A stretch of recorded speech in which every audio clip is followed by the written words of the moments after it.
Assalamualaikum warahmatullahi wabarakatuh. Alhamdulillahirabbil alamin. Allahumma shalli wa sallim ala Muhammadin wa ala ali Muhammad.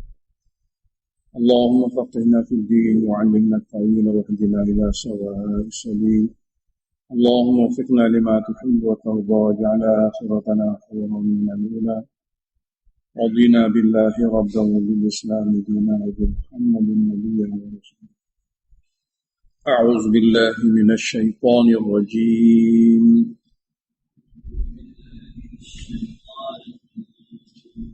بسم الله الرحمن الرحيم. يا أيها الذين آمنوا لا تكونوا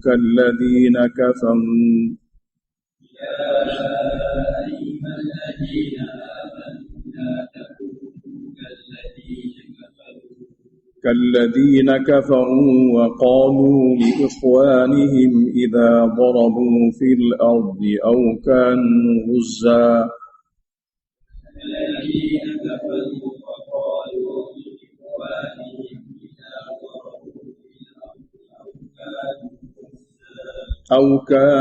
غزا لو كانوا عندنا ما ماتوا وما قتلوا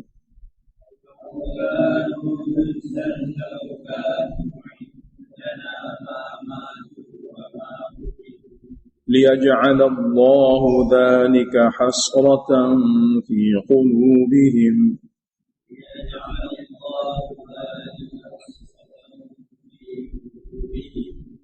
والله يحيي ويميت والله بما تعملون بصير.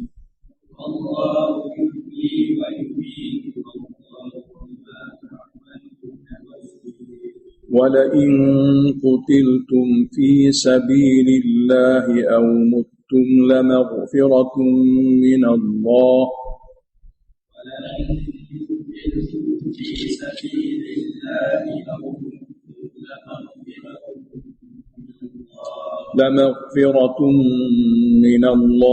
ورحمة خير مما يجمعون.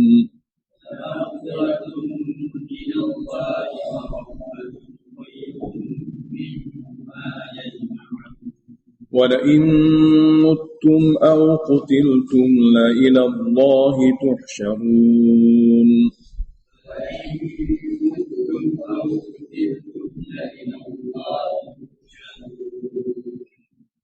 Nifaq adalah sifat dalaman. Allah Ta'ala zahirkan daripada ayat-ayat alamat nifaq. Nifaq adalah perkara yang ada hubungan dengan hati manusia. Tidak ada siapa pun yang dapat tahu. Cuma Allah Ta'ala jelaskan kepada kita sifat-sifat nifaq itu banyak. Di antara lain dia akan zahir melalui tutur kata, melalui tindak tanduk. Jadi Allah ceritakan kepada kita alamat-alamat tempat zahirnya nifaq. Jadi perkara yang kita akan baca mengenai golongan munafikin, macam mana tutur kata mereka semasa dulu, semasa zaman Nabi, yang Allah Ta'ala sifatkan sebagai tutur kata golongan yang munafik. Bagaimana tindak tanduk mereka yang Allah ceritakan dalam kitab dia sebagai tindak tanduk orang munafik. Daripada maklumat ini kita semua dapat suatu ilmu yang besar untuk jaga diri kita dan siapa saja daripada sifat nifaq. Di antara tutur kata mereka seperti mana ayat yang kita baca tadi, dan di antara sifat dan tingkah laku mereka sebagaimana apa yang berlaku pada masa permulaan perang Uhud. Pergi sekat jalan, lepas tu balik. Jadi balik itu adalah merupakan tindak tanduk nifaq yang bersalahan dengan iman. Ya ayyuhalladzina amanu la takunu kalladzina kafaru. Wahai orang beriman, janganlah kamu jadi seperti orang kafir munafikin. Orang kafir munafikin. Di mana ayat ini ada hubungan dengan peperangan Uhud. Orang munafik jenis orang yang zahirnya Islam, bergaul dengan orang Islam yang lain, tapi hakikatnya dalamannya kafir, maka namanya munafikin. Kalladina kafaru, yani kalladina nafaqu, seperti orang-orang kafir nifaq. Wa qalu li ikhwanihim, ini perkataan dia, dan mereka berkata kepada saudara mereka Muslim hakiki ataupun sahabat Nabi yang sebenar, cuma saudara di segi keturunan, saudara di segi keturunan, dan saudara di segi sahabat zahir agama.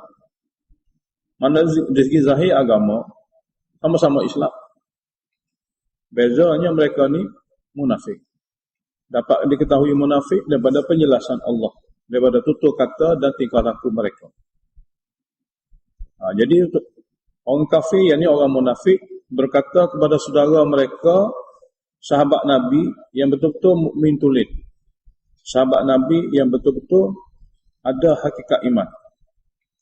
Apa dia perkataan? Idza darabu fil ard, apabila sahabat Nabi tadi keluar bermusafir di permukaan bumi, mana keluar bermusafir ke mana-mana saja, meninggalkan kota Madinah ke tempat lain, ataupun mereka berkata kepada saudara mereka itu, kalau mereka itu pergi keluar berjihad, au kanu ghuzza, atau saudara mereka yang Islam ataupun mukmin yang tunin itu kanu ghuzza, mereka itu golongan pejuang yang berada di medan, mana golongan yang akan pergi ke medan jihad bersama dengan Nabi atau dalam rombongan jihad.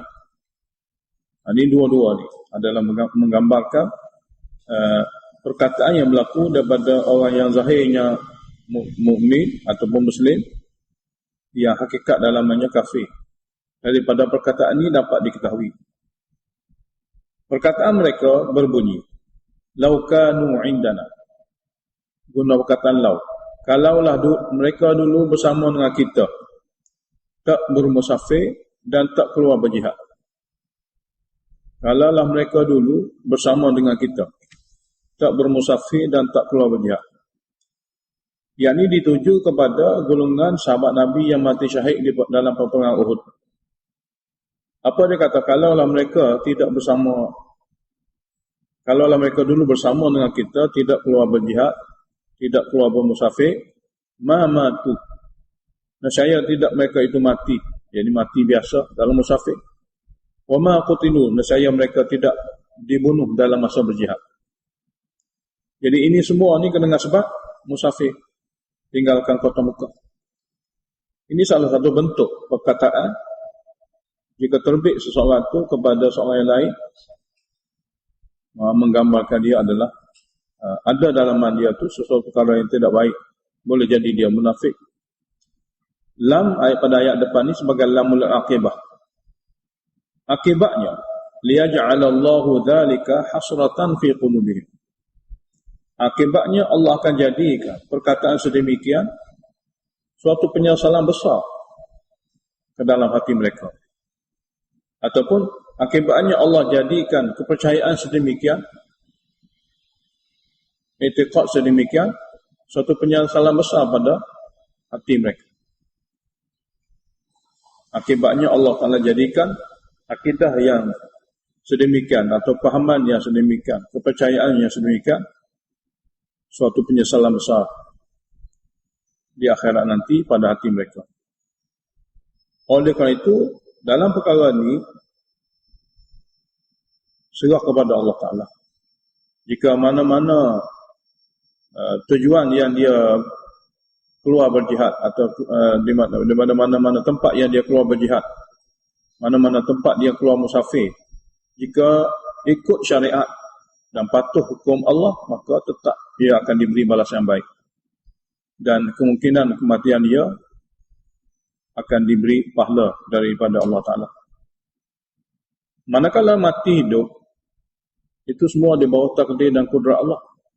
Wallahu yuhyi wa yumit, dan Allah Ta'ala lah yang menghidup dan yang mematikan. Allah Ta'ala lah yang menghidup dan yang mematikan. Yang ini Allah Ta'ala boleh menghidupkan seseorang itu walaupun dia bermusafir ataupun jihad, Allah Ta'ala boleh mematikan seorang itu walaupun dia bermukim dan tidak keluar berjihad. Sebab itu adalah bergantung kepada qudrat dan takdir. Allahu bima ta'maluna basir, dan Allah Ta'ala tak ada apa yang kamu lakukan Maha melihat.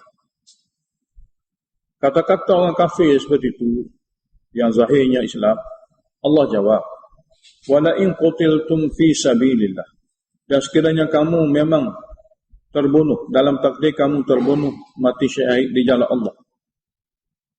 Allah takdirkan begitu. Au muttum, atau kamu mati biasa, yang penting adalah la maghfiratu minallah, keampunan yang besar daripada Allah, wa rahmatun, dan rahmat yang besar daripada Allah. Itu sebenarnya khairun, lebih baik, mimma yajma'un, daripada apa yang mereka himpunkan daripada harta dunia. Oleh kerana mati merupakan takdir, tinggal lagi takdir yang berlaku pada seorang itu yang akan membuahkan kebaikan kepada dia, itu lebih baik. Kebaikan di segi maghfirah, kebaikan di segi rahmat, itu lebih baik daripada duniawi yang mereka himpun. Sebab benda yang dihimpunkan ini untuk ditinggalkan. Jadi perkara yang akan ditinggalkan, banyak mana himpunan sekalipun, tetap dikira tidak baik, berbanding dengan maghfirah dan rahmat yang akan dia bawa sampai bila-bila selepas pada dia mati. Jadi Allah Ta'ala beritahu, sekiranya kamu memang ditakdirkan mati di jalan Allah, atau mati biasa tapi dalam taat, dalam mengikuti hukum, jadi kamu akan dapat keampunan yang besar daripada Allah, rahmat yang besar daripada Allah. Dan dua-dua itu perkara yang boleh dibawa sampai bila-bila ke akhirat. Memanglah dia itu adalah perkara yang lebih baik, mimma yajma'un, daripada harta yang orang munafik ni himpun. Sebanyak mana harta yang mereka himpun, mereka tak boleh bawa. Jadi soal mati, Allah dah jawab dengan sebab dia tak adalah merupakan takdir. Kemudian hikmah daripada orang yang keluar untuk apa-apa tujuan yang baik, dia akan dapat keampunan. Yang pentingnya keampunan dan rahmat. Kemudian Allah Ta'ala jawab juga, wala in muttum aw qutiltum, sekiranya kamu mati biasa, aw qutiltum, atau kamu mati terbunuh, la ilallah, kepada Allah jualah, tuhsyarun, kamu semua akan dikumpulkan di pada mahsyar. Jadi tidak timbul soal mati, timbulnya soal kembali kepada Allah. La ilallah, la ilaha ghairihi, dalam tafsir Jalalain kata, kepada Allah jua, tidak kepada yang lain. Kamu semua akan dikumpulkan di pada mahsyar. Jadi yang penting adalah jaga syariat, patuh syariat. Kemudian Allah Ta'ala beritahu sebagai tasliyah. Ayat ini adalah ayat tasliyah, ayat 159. Ma dalam ayat ini ma zaidah li ta'kid. Fa bima rahmati min Allah, maka dengan sebab rahmat yang besar daripada Allah. Sebelum itu dia Allah beritahu rahmat. Maka dengan sebab rahmat yang besar daripada Allah lah, lintalahum, kamu boleh jadi lembut kepada mereka.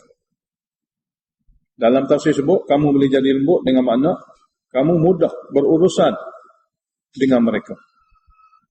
Kamu jadi mudah berurusan dengan mereka, dengan sahabat-sahabat.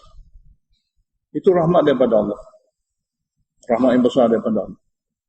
Daripada rahmat yang besar ini, Nabi sentiasa didatangi oleh sahabat untuk belajar dan untuk mengikuti jejak langkah. Nabi didatangi sentiasa oleh sahabat untuk belajar dan untuk mengikuti jejak langkah Nabi, dan untuk mengambil apa-apa yang akan ditinggalkan oleh Nabi sebagai pusaka, yakni Al-Quran.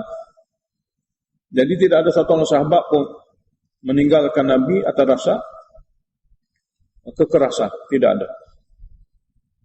Jadi itu adalah rahmat besar yang boleh mengumpulkan sahabat semua sekali, ratus ribu, adalah merupakan rahmat besar. Pemimpin yang dikerumuni dan dipatuhi oleh pengikut, itu rahmat yang besar. Rahmat yang besar. Walau kunta faddan, kalaulah sekiranya kamu faddan, keras, tindak tanduk kamu ni keras, Ulama tafsir tulis, termasuk keras adalah keras di segi tutur kata. Kata-kata ulama tafsir menterjemahkan keras ini, keras di segi tindakan dan tutur kata. Mana perkara yang zahir. Ghalidhal qalbi, keras hati. Ghalidh dengan mana? Keras juga, tapi diterjemah kepada qasi. Qasi al-qalb, maknanya keras hati. Keras tutur kata, keras tindak tanduk dan keras hati. Kalaulah kamu begitu, lam faddu min haulika, nescaya mereka akan menjauhi kamu. Mereka akan menjauhi daripada mendekati kamu. Jadi apabila seseorang menjauhi seorang yang perlu didekati, maka rugilah mereka. Dan maksud daripada penurunan wahyu tidak dapat disempurnakan. Oleh kerana itu, fa'fu anhum. Mana saja kesilapan yang berlaku pada pengikut kamu, fa'fu anhum, maafkanlah pada mereka. Iaitu maaf di sini tak ambil kisah daripada hati. Fa'fu anhum maknanya tak ambil kisah daripada hati. Jangan peduli, maafkanlah. Yang kedua, wastaghfir lahum. Kamu minta kepada Allah supaya diampunkan dosa-dosa mereka. Setelah kamu maafkan, kamu juga minta kepada Allah Ta'ala supaya diampunkan dosa-dosa mereka. Supaya mereka menjadi orang lebih baik. Supaya kesilapan yang mereka buat pada kamu dapat ditinggalkan. Dan ketiga, wasyawirhum fil amri. Dan mintalah cadangan daripada mereka dalam urusan yang berhajat kepada mesyuarat. Sini, fil amri ini mana pada urusan yang berhajat kepada mesyuarat. Mintalah cadangan daripada mereka pada urusan yang berhajat kepada mesyuarat. Jadi tiga perkara. Fa idza azamta fatawakkal 'ala Allah. Maka bila kamu nekat dengan suatu keputusan, kamu buatlah keputusan itu. Ingat, keputusan daripada mesyuarat bukan semestinya mengikut takdir. Takdir mengatasi segala-gala. Jadi fa idza azamta, maka bila kamu telah buat suatu keputusan, apa akan jadi? Akan jadi mengikut takdir. Dia akan jadi mengikut takdir, tetapi oleh kerana keputusan itu dibuat melalui mesyuarat, melalui cara yang betul, maka tawakkal 'ala Allah. Anda berserahlah kepada Allah setelah melakukan taat. Di sini nak disabitkan bahawasanya tawakal setelah adanya keputusan. Bukan tidak buat sebarang keputusan. Dengan adanya mesyuarat, dengan adanya pembincangan, kemudian dibuatnya keputusan. Maksudnya semua ini ikhtiar syariat. Ikhtiar yang dikira berpandu kepada syariat. Setelah itu, apa akan berlaku? Apa akan berlaku adalah takdir. Jadi takdir manusia semua pun tidak tahu. Nabi pun tidak tahu. Umat dan sahabat pun tidak tahu. Oleh kerana itu, setelah melakukan taat, menepati syariat, apa yang akan berlaku? Fatawakkal 'ala Allah. Mana bergantung penuh kepada takdir Allah yang baik.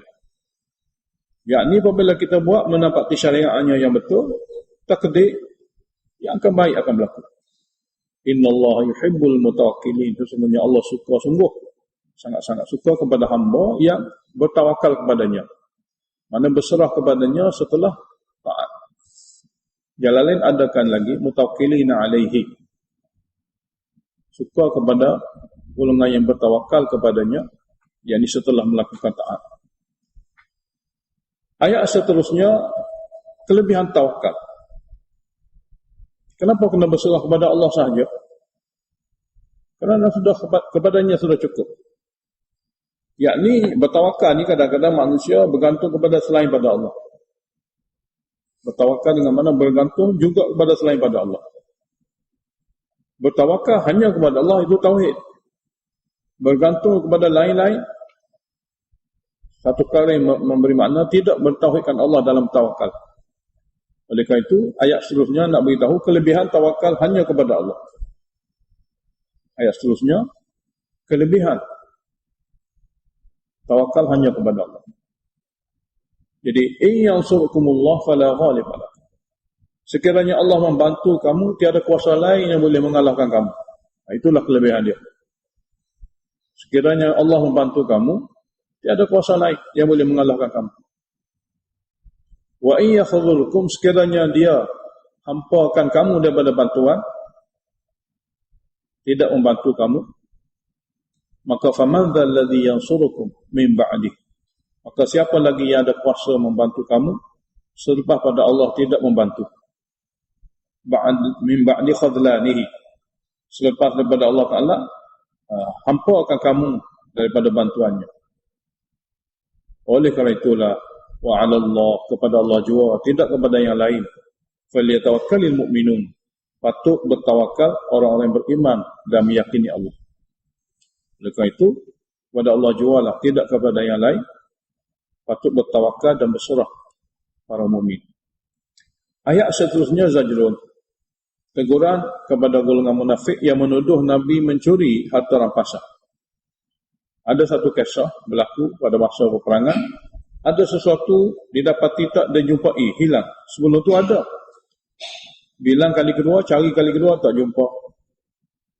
Jadi munafikin menuduh Nabi mencuri harta rampasan. Maknanya tidak ada pun dalam hati orang munafik ini sifat keimanan. Tuduhan yang tak patut berlaku. Tuduhan yang tak patut berlaku. Ini pun salah satu tindak tanduk dan tutur kata yang menggambarkan tiada keimanan. Yang menggambarkan tiada keimanan. Bermakna mencacatkan, daripada tutur kata dia itu mencacatkan peribadi Nabi. Peribadi Nabi.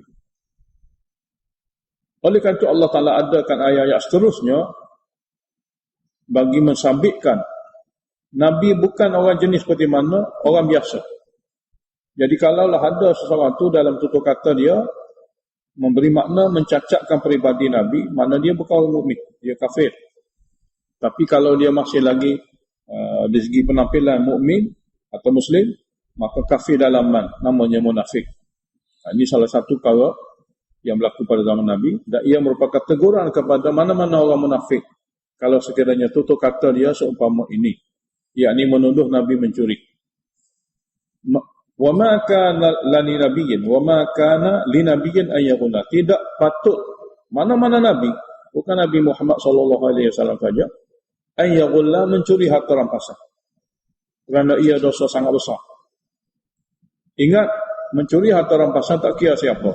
Wa man yaghlul, siapa saja yang mencuri harta rampasan, ya'ti bima ghalla yaumal qiyamah, dia akan bawa barang curian itu pada hari kiamat dalam bentuk azab. Dalam bentuk azab. Summa tuwaffa kullu nafsin ma kasabat, kemudian pada hari kiamat akan dibalas dengan sempurna. Akan dibalas dengan sempurna apa yang dia telah usahakan. Wa hum la yuzlamun, dan mereka tidak akan dizalimi. Sedikit cara sedikit, banyak cara banyak, semua akan dibalas. Allah Ta'ala beritahu kepada mereka sebagai takhwif ukhrawi. Ayat ini juga sebagai takhwif ukhrawi. Afaman ittaba'a ridwanahu, afaman ittaba'a ridwanallah, apakah sama satu orang nabi yang sifatnya mengikuti keredaan Allah semata-mata? Apakah sama satu orang nabi yang sifatnya mengikuti redha Allah semata-mata?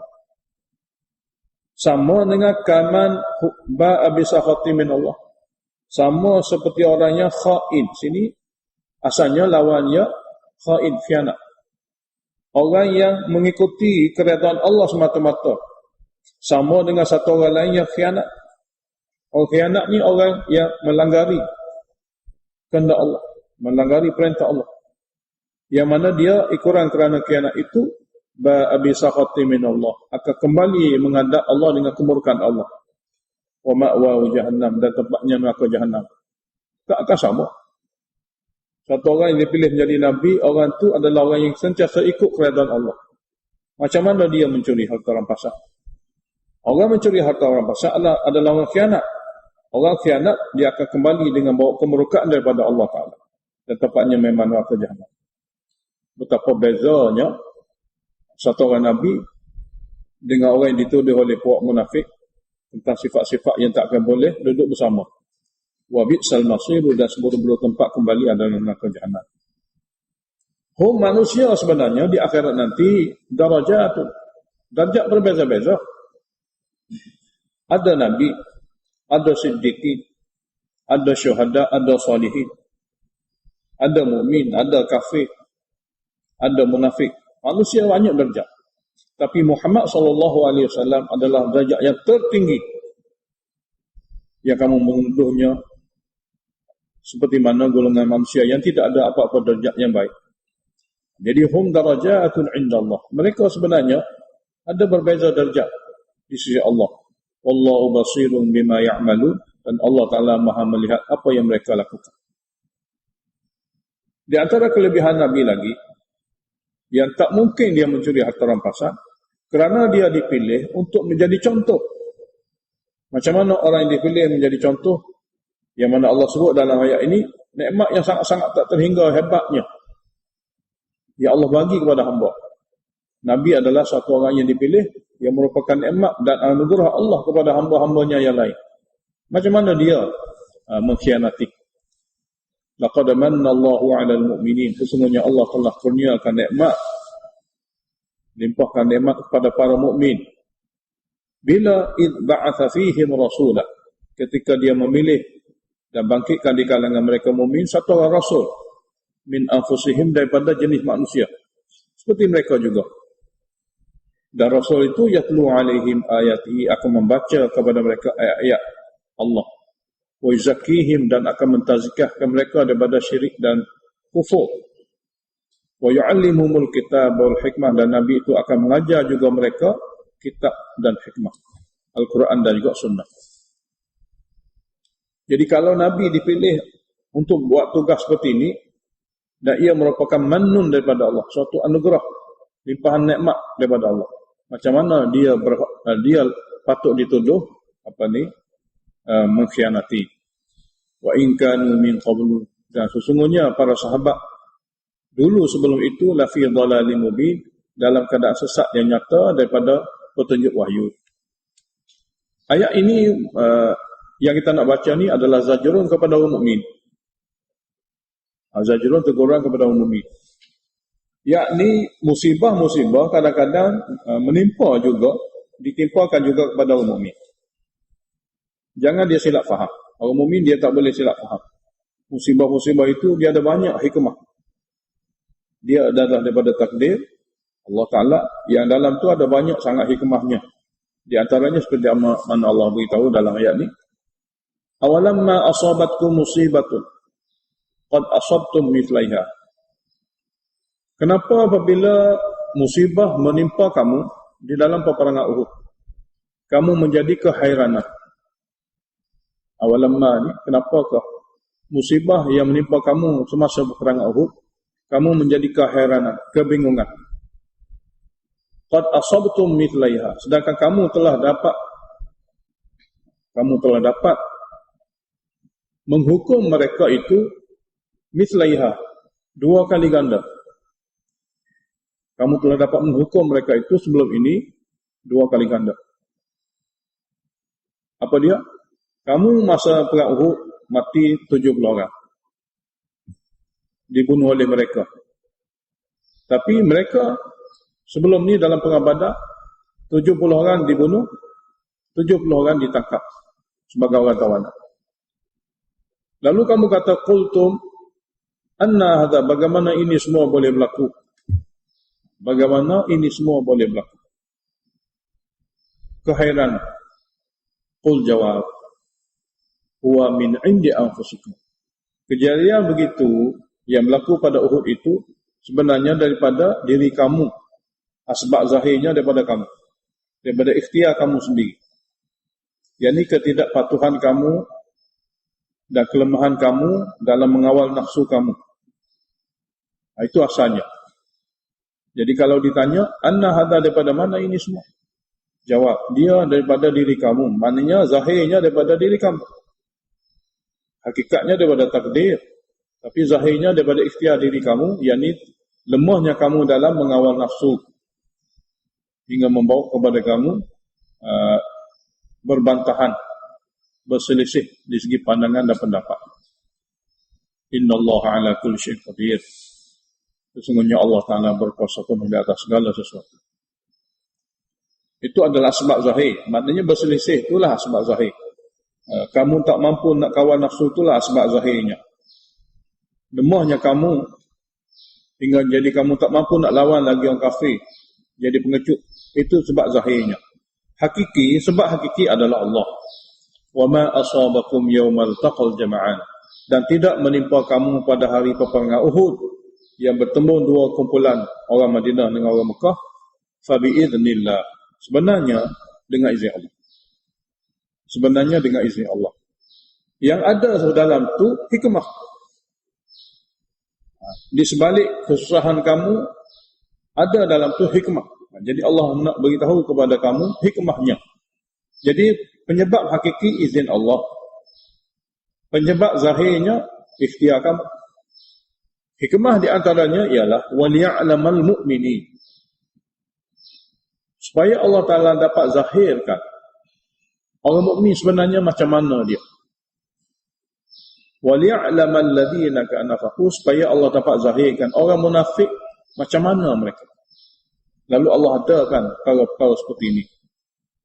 Jadi waliya'lamal mu'minin waliya'lamal ladzina nafaqu. Supaya dapat dizahirkan orang mukmin yang betul-betul mukmin, dan supaya dapat dizahirkan orang-orang yang munafik. Itu hikmah dia. Di antaranya, orang munafik itu apabila adanya peperangan, orang munafik itu apabila ada peperangan, adanya jihad atau adanya infak, akan zahir padanya kemunafikan. Sebab jihad dan infak adalah perkara yang bertentangan dengan jiwa mereka. Seperti mana dalam hadis doa yang Nabi ajar dalam sembahyang, kita minta perlindungan, dia merupakan sifat munafik. Allahumma inni a'udzubika minal hammi wal hazan. Ya Allah, aku minta perlindungan kepada Engkau daripada fikir dunia dan bimbang kehilangan dunia. Itu sifat munafik. Wal ajzi wal kasal, lemah untuk berikhtiar dalam taat, lemah untuk melakukan doa, untuk merapatkan diri kepada Allah, wal kasal, dan malas untuk melakukan sembahyang. Itu sifat munafik. Kita minta bagi-bagi, minta berlindung daripada lemah, untuk berdoa pun lemah. Kepada Allah yang kaya raya, kepada Allah yang berkuasa penuh, kepada Allah yang memiliki segala khazanah. Khazanah seperti taqwa, khazanah seperti iman, tawakal. Jadi lemah untuk berikhtiar minta doa, malas untuk melakukan solat. Itu sifat munafik. Wa'udzubika minal jubni wal bukhul. Aku minta berlindung kepada Engkau ya Allah daripada kedekut. Adalah sifat munafik kerana dia berlawan dengan infak. Dia adalah satu sifat yang berlawanan dengan infak. Bukhul, jubun. Jubun maknanya pengecut. Pengecut berlawanan dengan jihad. Minta berlindung. Aku berlindung kepada Engkau daripada pengecut yang merupakan sifat munafik yang berlawanan dengan jihad. Aku berlindung kepada Engkau daripada sifat kedekut. Adalah sifat munafik yang berlawanan dengan infak. Jadi sini ayat seperti itulah. Mana suatu perkara yang diajar oleh Nabi supaya orang mukmin berdoa sentiasa supaya sifat-sifat nifak yang melemahkan iman mereka dihilangkan oleh Allah, dilindungi oleh Allah. Ini salah satu. Jadi apabila adanya jihad, waqila lahum, dikatakan kepada orang munafik, ta'alau, ayuh marilah kamu semua, qatilu fi sabilillah, sama-sama berperang di jalan Allah. Ta'alau, marilah, qatilu fi sabilillah, berperanglah kamu sama-sama dengan kami juga di jalan Allah, yakni jihad. Ataupun kalau kamu tidak ada niat untuk berjihad di jalan Allah, paling-paling kurang idfa'u, kamu pertahankan diri kamu daripada mati. Ambillah pedang, duduklah bersama orang Islam. Paling-paling kurang kamu pertahankan daripada dibunuh. Paling-paling kurang kamu menjadi benteng pertahanan, meramaikan tentera Islam. Bawa pedang sama-sama dalam medan, biar nampak orang Islam ni ramai. Kalaulah kamu tidak ada niat untuk berjihad di jalan Allah, paling-paling kurang sebagai sahabat Islam, jadilah kamu sebagai benteng. Apa kata munafik? Jadi apabila diajak berjihad, orang munafik adalah orang yang ada sifat jubun. Jubun maknanya pengecut. Pengecut dalam perkara agama. Qalu, mereka kata, lau na'lamu qitala lattaba'nakum. Ini perkataan yang ada dua makna. Mereka berkata, lau na'lamu qitala, kalaulah kami tahu cara berperang, lattaba'nakum, nescaya kami akan ikut kamu. Maklum kami ni tak tahu cara berperang, kami tak mampu nak ikut kamu. Itu perkataan yang zahirnya dikenaki oleh mereka. Hakikinya tidak. Hakikinya mereka tidak bersedia untuk berperang bersama kamu. Itu maksud dia. Jadi lau na'lamu qitalan lattaba'nakum, kalaulah kami tahu cara berperang, nescaya kami akan ikut kamu. Bagi mereka, kalaulah kami tahu ini cara peperangan sebenar, kami akan ikut. Tapi ini bukan cara sebenar. Itu maksud daripada mereka. Ini bukan cara sebenar berperang. Cara berperang seperti mana yang dicadangkan kata-kata oleh munafik untuk bertahan dalam Madinah sahaja, tanpa keluar. Itu cadangan-cadangan mereka dalam mesyuarat bersama Nabi. Jadi oleh kerana Nabi tak terima cadangan mereka, mereka menganggap orang itu tidak pandai berperang. Jadi kalau kata mereka, lau na'lamu qitalan lattaba'nakum. Kalau kami tahu ini peperangan, cara ini peperangan, kami ikut. Ini bukan cara peperangan. Cara peperangan seperti kami bagi cadangan, iaitu duduk mempertahankan kita semua di dalam kota Madinah. Jangan keluar ke Uhud. Tapi oleh kerana kamu buat keputusan pergi ke Uhud, itu bukan cara. Jadi pandangan mereka daripada tutur kata ini, asalnya daripada maksud itu. Cuma perkataan ini ada dua makna sekaligus. Lau na'lamu qitala, kalaulah kami tahu cara berperang, kami akan ikut kamu. Kami tak pandai berperang. Kami tak boleh ikut kamu. Apa yang dia nak adalah, kalau ini cara yang betul berperangan, kami ikut. Bahkan ini bukan cara betul. Cara betul adalah apa yang kami cadangkan. Sebelum ini, mereka tak zahirkan perkataan. Semasa tidak ada jihad, semasa tidak ada tuntutan infak, tak zahir pada mereka nifak. Tapi apabila adanya tuntutan jihad, adanya tuntutan infak, barulah zahir. Mereka orang munafik ni, lil kufri, kepada sifat kufur, yauma idzin, pada hari ini, aqrabu, lebih hampir, lebih zahir, berbanding dengan mereka sebelum ini kepada sifat iman. Sebelum ni mereka memang kafir, cuma zahir sifat-sifat iman. Apabila seruan jihad berlaku, apabila seruan infak berlaku, maka hari yang mana berlakunya seruan jihad dan infak, akan zahir pada mereka sifat kufur melebihi sifat iman. Sedangkan mereka memang tak beriman pun. Cuma zahir dulu-dulu, semua orang nampak macam beriman. Dia tetap kafir. Apabila adanya seruan jihad, apabila adanya seruan infak, barulah zahir kepada mereka kufur. Jadi hum lil kufri yauma idzin aqrabu minhum lil iman. Mereka pada hari disuruh kepada jihad, disuruh kepada infak, lebih hampir kepada kufur lah berbanding dengan iman. Berarti jihad dan infak satu-satunya di antara latihan secara sukarela untuk membezakan nifak dengan iman. Dan perkara ini insya-Allah kita akan baca lebih jelas dalam surah Taubah. Surah Taubah. Yaquluna bi afwahihim ma laysa fi qulubihim. Sebenarnya mereka berkata dengan lidah. Mereka hanya bertutur dengan mulut mereka, ma laysa fi qulubihim, perkara yang tidak ada sedemikian dalam hati mereka. Itu adalah merupakan alasan lidah mereka sahaja. Nisbah pada tutur kata sahaja. Yang tidak ada seperti itu dalam hati mereka. Wallahu a'lamu bima yaktumun, dan Allah lah lebih tahu apa yang mereka sembunyikan sebenarnya. Ya, orang Islam lah kata-kata tidak tahu. Kemudian Allah Ta'ala adakan jumlah badaliyah. Jumlah badaliyah juga nak menggambarkan sifat-sifat munafikin di segi tutur kata. Sifat dalaman kita tak tahu sebab dia nifak. Tapi di segi tutur kata merupakan alamat yang boleh didengari. Tindak tanduk, alamat yang boleh kita lihat. Jadi humul ladzi, sini muqaddar. Humul ladina qalu, mereka lah orang munafik sebenarnya yang tutur kata mereka. Sini tutur kata mereka, qalu, mereka berkata li ikhwanihim, kepada saudara seketurunan mereka, iaitu para sahabat Nabi yang tulen. Wa qa'adu, mereka yang berkata ni mereka duduk tak bersedia untuk pergi atas tujuan jihad. Kata mereka kepada sahabat Nabi yang keluar berjihad, lau ata'una ma qutilu, kalaulah mereka dengar kata-kata kami duduk di sini, ma qutilu, nescaya mereka takkan terbunuh. Oleh kerana tak dengar kata-kata kami lah mereka terbunuh di medan Uhud. Qul, jawab. Qul, katalah kepada mereka, fadra'u an anfusikumul mautah. Fadra'u makna pertahankanlah daripada diri kamu, daripada datangnya kematian.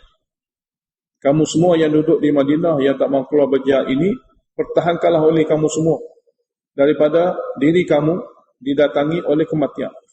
In kuntum shadiqin, sekiranya benar kamu yang mendakwa kata duduk di Madinah tidak mati, keluar ke Uhud akan mati. Ayat seterusnya Allah nak beritahu kepada orang munafik, yang kamu duduk takut sangat kepada orang mati syahid ini, kenapa? Orang mati syahid, orang telah capai kejayaan. Orang tak mati lagi ni belum tentu. Kamu yang masih hidup di kota Madinah ni belum tentu ke mana pergi. Tapi mereka-mereka yang 70 orang telah mati syahid, mereka sudah capai kejayaan yang dicari. Jadi Allah Ta'ala beritahu sebagai tafsir, وَلَا تَحْسَبَنَّ الَّذِينَ قُتِلُوا فِي سَبِيلِ اللَّهِ أَمْوَاتًا. Janganlah kamu menyangka orang-orang yang telah terbunuh di medan Uhud di jalan Allah Ta'ala itu mati biasa, habis segala-gala perjuangan dia. Tidak. Balhum ahya. Sini muqaddarhum, bahkan mereka hidup sebenarnya. Hidup yang berbeza dengan hidup dunia. Di sisi Tuhan mereka, bukan di sisi kita. Di sisi Tuhan mereka, yurzaqun, dibagi rezeki kepada mereka itu. Rezeki macam mana? Rezeki dalam syurga. Sekarang ini mereka itu farihina, sangat-sangat bergembira. Farihin, kalaulah ni semua ada harta dunia, suatu perkara yang keji. Tapi farihin kalau perkara akhirat, perkara ni dia dikira terpuji. Bergembira dengan perkara akhirat memang terpuji. Yang ada dalam Al-Quran farihin juga, tapi jika perkara duniawi dikeji, sifat dikeji. Sini sifat dipuji, kerana mereka ini adalah ahli syurga, bergembira dengan pemberian Allah dalam syurga. Memang inilah yang patut. Farihina bima atahumullahu min fadlihi.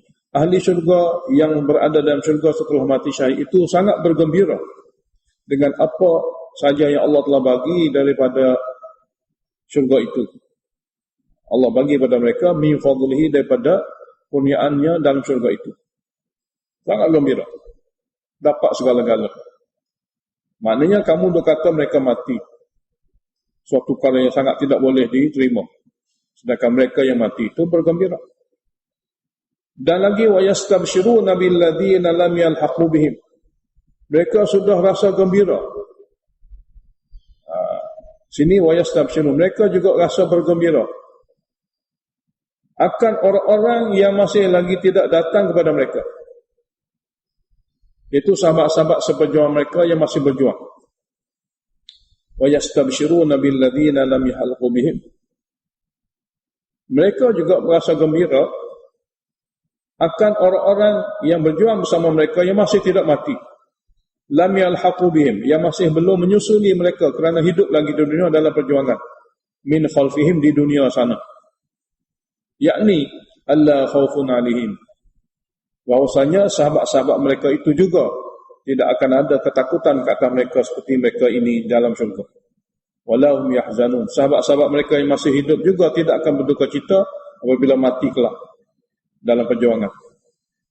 Iaitu orang yang hidup dalam syurga ni bergembira dengan pejuang-pejuang yang masih hidup. Dia dah rasa mereka-mereka ni sama seperti kita. Apabila mati saja dalam jalan Allah, mereka tidak perlu takut lagi. Mereka tidak perlu berduka cita lagi. Seperti yang sedang ahli syurga ni alami. Allah Ta'ala beritahu, mereka yang ada dalam syurga itu yastabshiruna bi ni'mati min Allah, bergembira dengan nikmat tunai yang Allah bagi kepada mereka di alam barzakh. Batu alam yang Allah Ta'ala jadikan kepada ahli syurga di kalangan mereka mati syahid. Allah bagi kepada mereka masuk syurga dengan berbagai-bagai riwayat yang sahih. Di antaranya seumpama orang mukmin ini seumpama burung, duduk bebas dalam syurga, bergayut di mana-mana tempat dalam syurga, bebas. Satu riwayat mengatakan orang mukmin ruh dia masuk dalam burung. Jadi di antara dua riwayat, orang mukmin seumpama burung itu lebih tepat, bebas bergerak ke mana-mana dalam syurga. Satu lagi, orang mukmin masuk dalam lembaga burung, ataupun ruh mereka masuk dalam lembaga burung. Jadi dua-dua riwayat yang sahih daripada Nabi SAW. Jadi dinikmati sini adalah nikmat syurga yang dirasai, yang dinikmati oleh ahli syurga yang mati syahid. Jadi yastabshiruna bi ni'matin min Allah. Mereka berasa betul-betul gembira dengan nikmat syurga yang mereka sedang alami. Mereka sedang rasai daripada Allah Ta'ala. Wa fadlin, dan nikmat rohani. Wa fadlin ini nikmat rohani, iaitu kurniaan tambahan, iaitu keredaan daripada Allah. Wa anna Allah la yudhi'u ajral mu'minin, dan sesungguhnya Allah Ta'ala tidak akan hampuakan untuk dibalas pahala mereka yang beriman. Ayat seterusnya, dalam peperangan Uhud, orang kafir yang dipimpin oleh Abu Sufyan pada masa itu sudah berpuas hati apabila dia dengar khabar Muhammad sudah tidak ada, Abu Bakar sudah tidak ada. Dia ingat Islam sudah habis berkubuh. Kemudian dia balik. Apabila dia sampai dekat dengan Mekah, dia fikir kali kedua, tak patut Islam itu ditinggalkan dengan begitu. Mungkin lama-lama pagi tahun hadapan ataupun seterusnya dia akan kuat semula. Jadi masa itu Abu Sufyan naik semangat untuk serang balik orang Islam, untuk masuk terus ke kota Madinah dan menghancurkannya. Jadi perkara ini diberitahu oleh Allah melalui wahyu kepada Nabi. Dan Nabi tahu Abu Sufyan nak berpatah balik. Lalu Nabi kerahkan beberapa sahabat yang sanggup dalam keadaan sakit, dalam keadaan luka. Ada riwayat mengatakan lebih kurang 70 orang sahabat Nabi sanggup kembali semula ke medan untuk berperang dengan Abu Sufyan. Walaupun setelah baru selesai daripada perang Uhud. Dan mereka pergi daripada kota Madinah jarak lebih kurang 8 batu di Hamraul Asad. Tapi tunggu, tidak ada satu orang pun datang. Abu Sufyan pula apabila sahabat Nabi dengan keadaan yang begitu sekali menyukarkan, tapi ada kesanggupan untuk menyertai sama kembali semula ke medan. Di atas kesanggupan itulah Allah bagi penusrah. Allah bagi nusrah, campak kepada hati Abu Sufyan dan geng-geng dia, takut. Di mana daripada sini kesanggupan. Nabi berpatah balik. Kita pergi semula. Kalau mereka nak mari, kita pergi semula. Tapi tak amat, 70 orang. Hasil daripada kesanggupan 70 orang ini, Allah bagi nusrah kepada mereka dengan dicampak kepada hati Abu Sufyan di sana, takut dan gerung. Lalu dia upah. Dia upah satu kabilah supaya gerungkan Muhammad dan pengikutnya supaya jangan bertemu dengan dia. Ini satu riwayat. Satu riwayat lagi, ayat ini berkisah mengenai perjanjian untuk datang semula ke perang Badar, ke medan Badar. Satu riwayat lagi. Jadi ayat ini boleh jadi tentang Badar Sughra, itu perjanjian untuk berperang semula.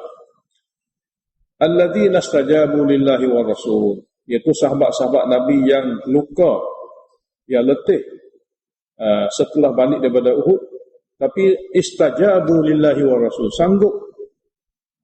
sanggup untuk kembali menyahut panggilan Allah dan Rasul. Bim ba'di ma asabahumul qarhu, setelah mereka ditimpa oleh luka parah, luka dan sakit beserta letih. Lil ladzina ahsanu minhum, bagi sahabat-sahabat Nabi yang ada kesanggupan seperti itu, yang betul-betul orang yang jenis orang sangat-sangat bersedia untuk melakukan kebaikan, wattaqau, dan jaga daripada durhaka kepada ajakan Rasul, ajrun azim, pahala yang sangat besar. Jadi alladzi dua kali khabar dia ajrun azim, ajrun azim. alladzina qala lahumun nas. Sahabat-sahabat Nabi itu jugalah. Sini pun sama, alladzi itu bermakna sahabat-sahabat Nabi yang sanggup itu. Yang mana qala lahumun nas. Orang upahan Abu Sufyan berkata kepada mereka. Qala lahum berkata kepada sahabat Nabi, an-nas, orang-orang upahan Abu Sufyan. Ada mengatakan dia adalah puak daripada kabilah Abdul Qais yang diupah oleh Abu Sufyan untuk menakut-nakutkan sahabat. Jadi sahabat Nabi lah orang yang orang upahan Abu Sufyan kata kepada mereka bagi tujuan untuk menakut dan menggurungkan mereka. Apa kata orang upahan? Innan nasa qad jama'u lak. An-nas kedua ni orang Mekah. Sesungguhnya orang Mekah sana qad jama'u lakum, telah menghimpun bala tentera dan alat senjata untuk memerangi kamu. Fakhshawhum, maka patut gerunglah kamu kepada mereka. Patut gerunglah kamu kepada mereka. Dituju kepada sahabat Nabi tentang orang kafir Mekah. Perkataan patut gerung kepada mereka yang dikatakan oleh orang upahan ini, fazadahum imana, menambahkan lagi kepada sahabat iman. Inilah iman. Apabila kesanggupan ada, Allah tambah kepadanya kekuatan.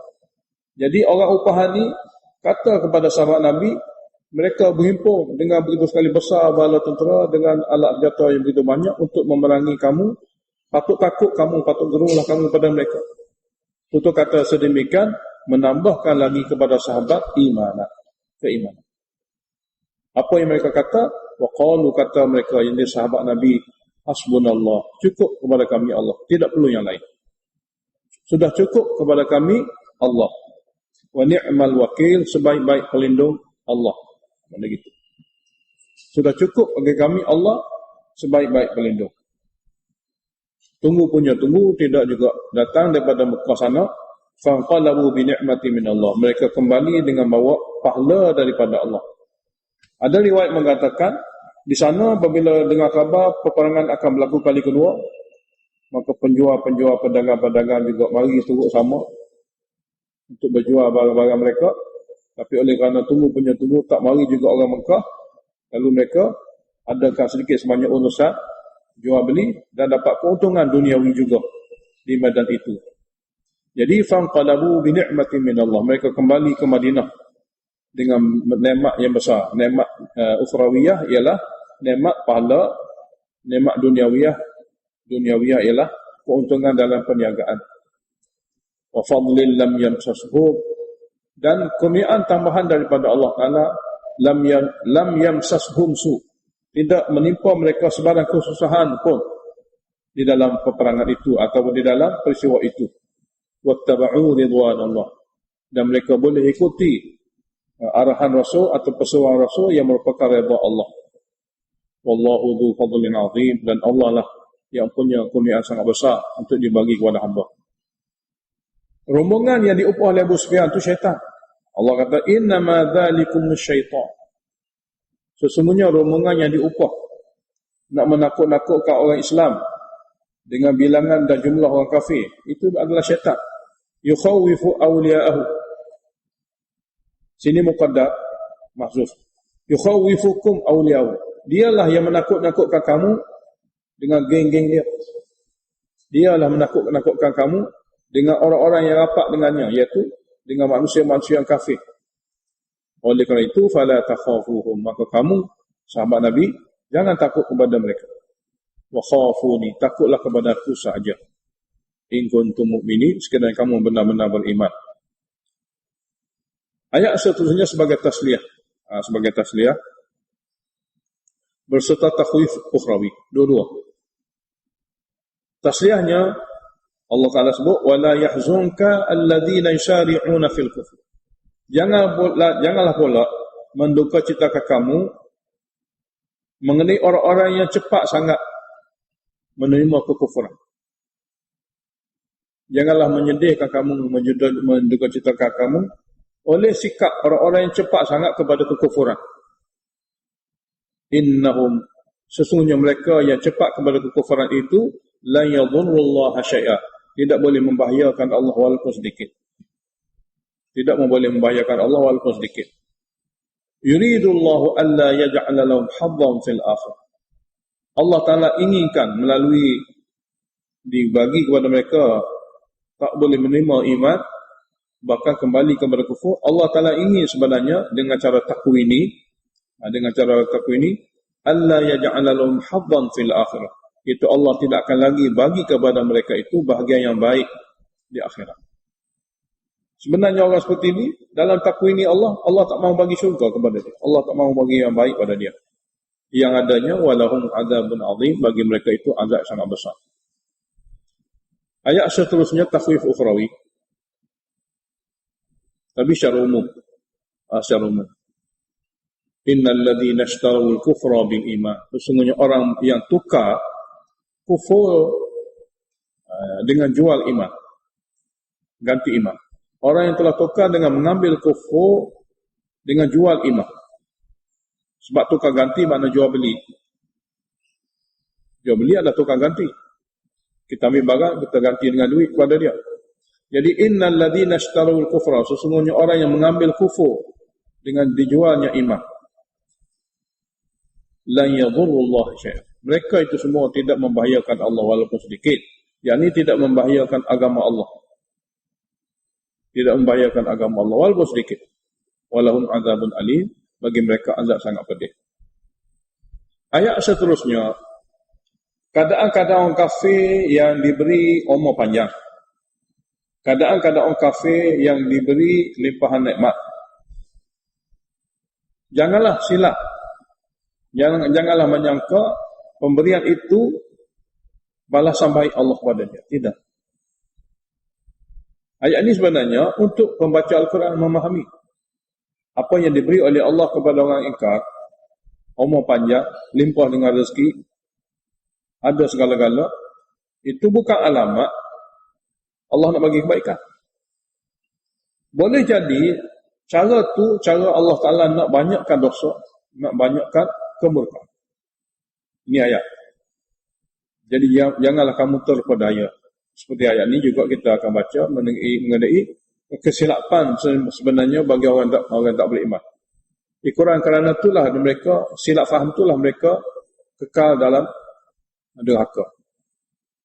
Kononnya dengan cara Allah bagi kepada dia umur panjang, Allah bagi kepada dia tidak mati seperti orang lain, Allah bagi kepada dia limpahan rezeki tidak seperti orang lain.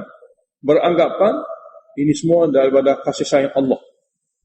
Ini semua daripada redha dan restu Allah. Jadi kesilapan ini berlaku. Allah Ta'ala beritahu, wala yahsabanna alladhina kafaru. Janganlah pula menyangka orang-orang yang ingkar itu annama numli lahum, bahawa kami memanjangkan umur mereka, kami melimpahkan rezeki kepada mereka, khairul li anfusihim, kebaikan untuk mereka. Jangan faham gitu. Jangan menyangka orang yang ingkar bahawa kami panjangkan umur, kami limpahkan rezeki, itu baik bagi mereka.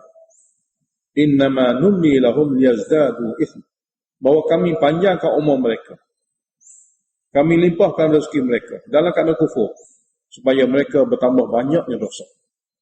Asalnya begitu. Itu sebenarnya, supaya mereka bertambah banyaknya dosa. Orang Islam yang taat umur panjang lebih baik berbanding orang Islam umur pendek. Orang kafir umur panjang dalam neraka lebih teruk berbanding orang kafir umur pendek. Di segi syariatnya, orang Islam yang banyak amal, umur panjang, lebih baik daripada orang Islam yang pendek umur, kurang amal. Begitu juga orang kafir yang panjang umur, lebih berat azab neraka, lebih banyak dosa berbanding orang kafir yang pendek umur.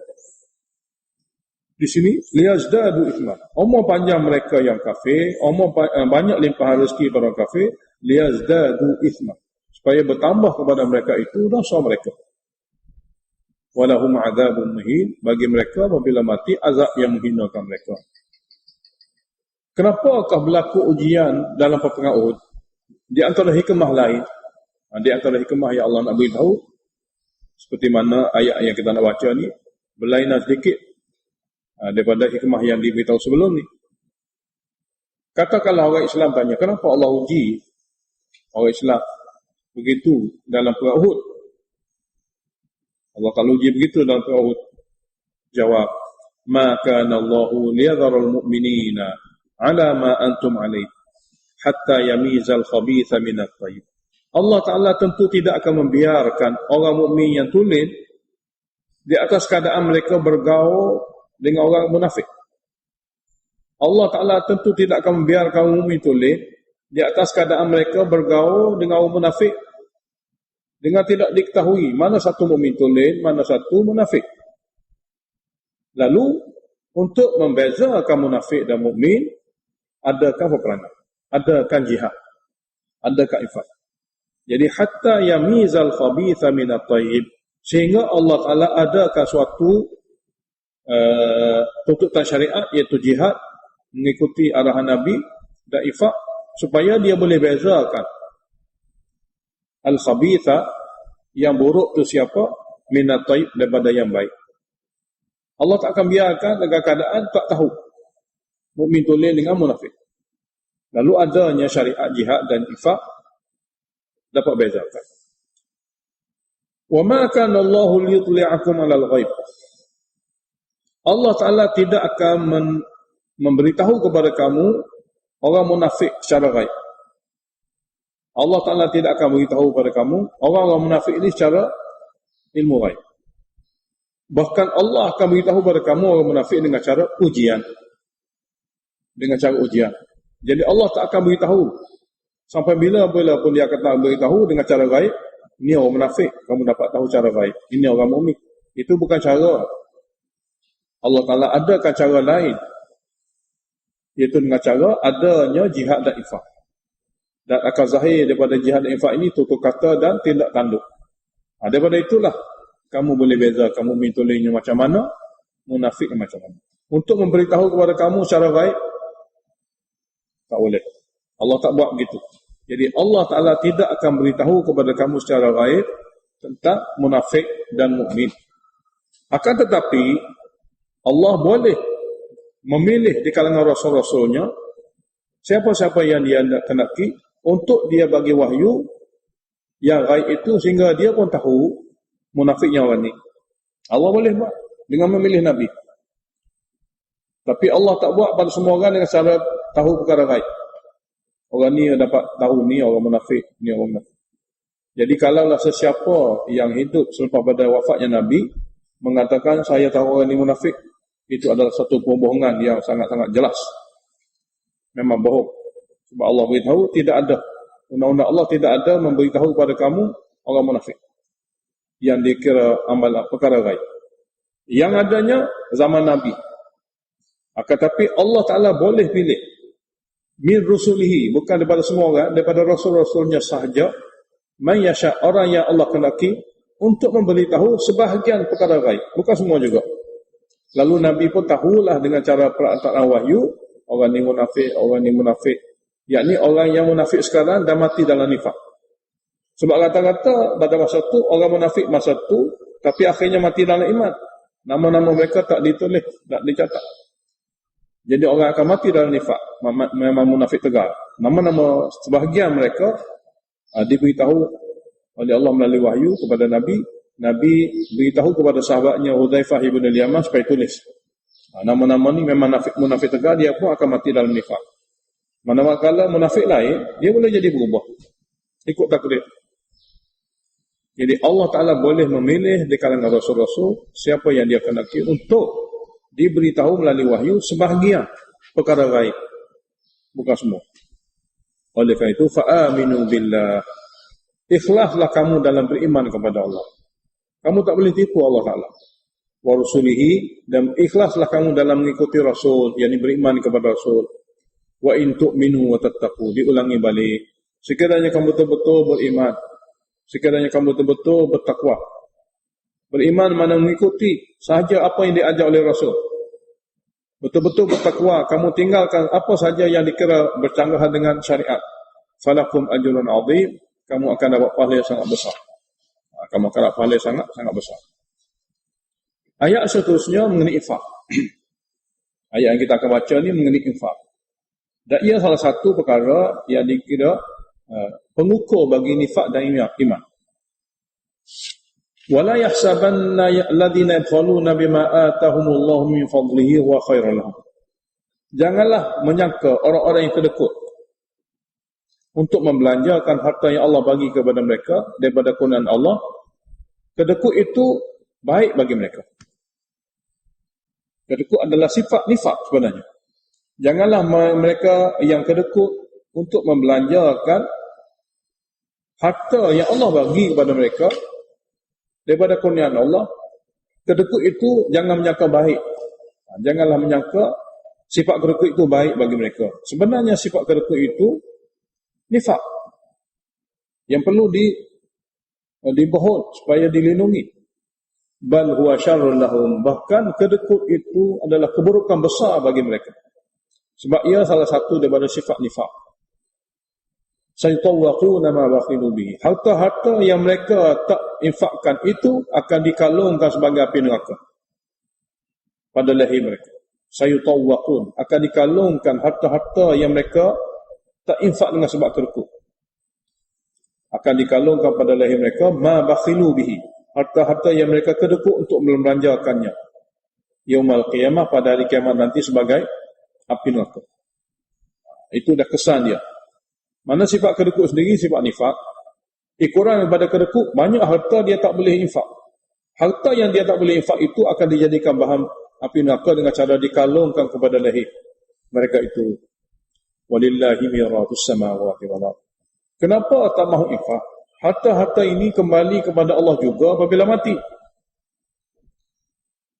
Harta-harta ini akan kembali kepada Allah juga apabila mati. Cuma apabila kamu infakkan, menjadi harta kekal kamu.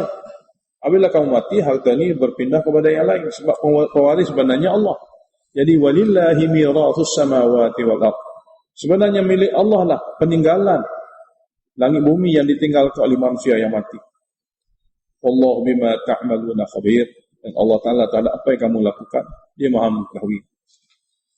Ayat seterusnya sebagai runutan ataupun laporan teruknya manusia yang kedekut. Lebih lagi Yahudi yang kadang-kadang muncul sebagai seorang yang Muslim pada zahir, tapi hakikatnya dia munafik juga. Laqad sami'a Allahu qawla alladhina qalu. Sesungguhnya Allah memang dengar perkataan orang-orang munafik ataupun perkataan orang Yahudi. Ini sama-sama perkataan ini. Perkataan orang-orang munafik atau perkataan orang Yahudi dengan tujuan mempersendakan. Dengan tujuan mempersendakan. Qalu, mereka berkata, Inna Allah faqirun. Sesungguhnya Allah telah jadi fakir. Minta infak daripada kita. Wa nahnu aghniya. Kami pula jadi kaya raya. Kami akan infakkan kepada dia. Betul-betul mana begitu teruknya sifat bukhul ini apabila meresap begitu dalam hati mereka, mereka sanggup mempersendakan arahan Allah daripada infak. Iaitu mereka berkata, Inna Allah faqir. Sesungguhnya Allah Ta'ala fakir miskin. Meminta daripada kita infak. Kita pula kaya raya memberi infak kepada dia. Allah beritahu, sanaktubu ma qalu. Kedekut perkara seperti ini membawa kepada tutur kata yang mempersendakan infak. Kesan kedekut yang dahsyat ini akan membawa kepada kekufuran yang zahir. Allah kata, sanaktubu, kami pasti akan menulis ma qalu, apa saja tutur kata mereka atas tajuk infak dalam maksud mempersendakan. Dan wa qatlahumul anbiya, kami akan tulis juga perbuatan keji mereka membunuh para nabi bi ghairi haqqin, dengan keadaan tidak ada sebarang alasan pun. Membunuh para nabi dengan keadaan tidak ada sebarang alasan pun yang benar, semua tak betul. Dan di sana nanti naqulu kami akan titahkan kepada mereka dengan mengatakan, zuqu, kamu semua rasailah azabal hariq, azab yang membakar. Azab yang membakar itu zalika bima qaddamat aydikum, dengan sebab amal-amal yang dibuat oleh kamu. Wa anna Allah laisa bizallamin lil 'abid, dan sesungguhnya Allah Taala sedikit pun tidak menzalimi akan sekalian hamba. Mubalaghah sini mubalaghatun nafi, bukan nafi mubalaghah. Mubalaghatun nafi makna nak beritahu sedikit pun tidak ada zalim. Sedikit pun tidak ada kezaliman kepada sekalian hamba.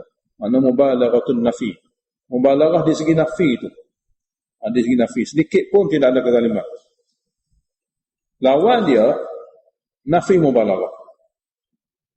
Tidak ada kezaliman yang banyak. Sedikit ada. Itu nafi mubalaghah. Allah tidak menzalimi yang banyak. Menzalimi sedikit ada. Itu dia panggil nafi mubalaghah. Sini mubalaghah di segi nafi. Allah tidak ada sedikit pun kezaliman. Ayat seterusnya mengenai jihad. Sebagaimana mereka dalam tajuk infak berkata sedemikian, mempersendakan amalan infak dengan menuduh Allah miskin, mereka kaya.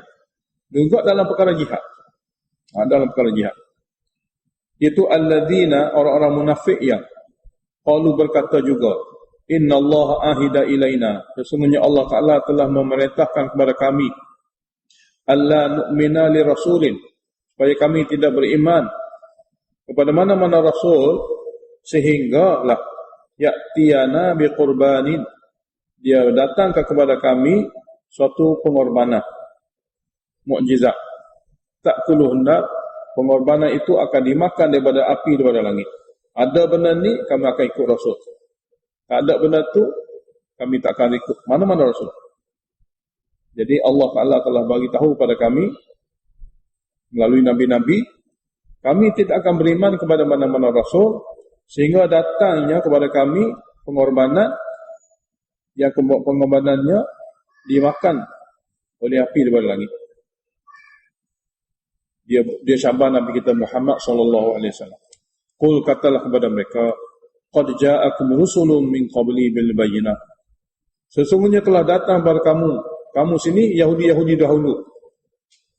Ramai rasul sebelum aku ini. Sebelum Nabi Muhammad SAW sudah ramai rasul datang kepada kamu, yakni kepada datuk nenek kamu. Bukan tangan kosong, bil bayyinat, dengan bukti yang begitu banyak, dengan mukjizat yang begitu banyak. Wa billadzi qultum, dengan mukjizat yang kamu kata pun ada juga. Ada satu orang rasul, dia datang dengan bawa mukjizat seperti apa yang kamu kata. Satu korban diletak di padang, lalu api mari bakar di langit. Nak buktikan ni adalah Nabi. Pun ada juga. Cuma falima qataltumuhum, kenapa kamu Yahudi bunuh mereka? Bunuh rasul-rasul sedemikian. In kuntum shadiqin, sekiranya benar dalam dakwah kamu, jika mari rasul dengan kata-kata begini, kami akan beriman. Kalau tidak, tidak. Ayat seterusnya sebagai tasliyah kepada Nabi dan kepada kita semua, fa in kadzabuka, maka sekiranya mereka mendustakan kamu, maka tak perlu sedih dan bimbang. Faqad kudziba rusulun min qablika, maka sesungguhnya rasul-rasul sebelum kamu juga didustakan oleh kaum masing-masing. Ja'u bil bayyinat, mereka dulu rasul-rasul dahulu datang dengan dalil dan bukti, wa zuburi, dengan kitab-kitab kecil, wal kitabil munir, dan kitab-kitab besar. Semua ada lengkap, tapi masih didustakan oleh kaum. Jadi kalau kamu hari ini didustakan juga, tidak perlu sedih dan tidak perlu berduka cita, perkara biasa. Perkara biasa. Alhamdulillahirabbil alamin. Allahumma shalli wa sallim ala Muhammadin. Allahumma waffiqna lima tuhibbu wa tarda, waj'al akhiratana khairan min al-ula. رضينا بالله ربا وبالإسلام دينا وبمحمد نبيا ورسولا. اللهم انفعنا بما علمتنا وعلمنا ما ينفعنا وزدنا علما. الحمد لله على كل حال ونعوذ بالله من حال أهلنا. اللهم اشرح صدورنا للإسلام. اللهم حبب إلينا الإيمان وزينه في قلوبنا وكره إلينا الكفر والفسوق والعصيان. اللهم اجعلنا من الراشدين.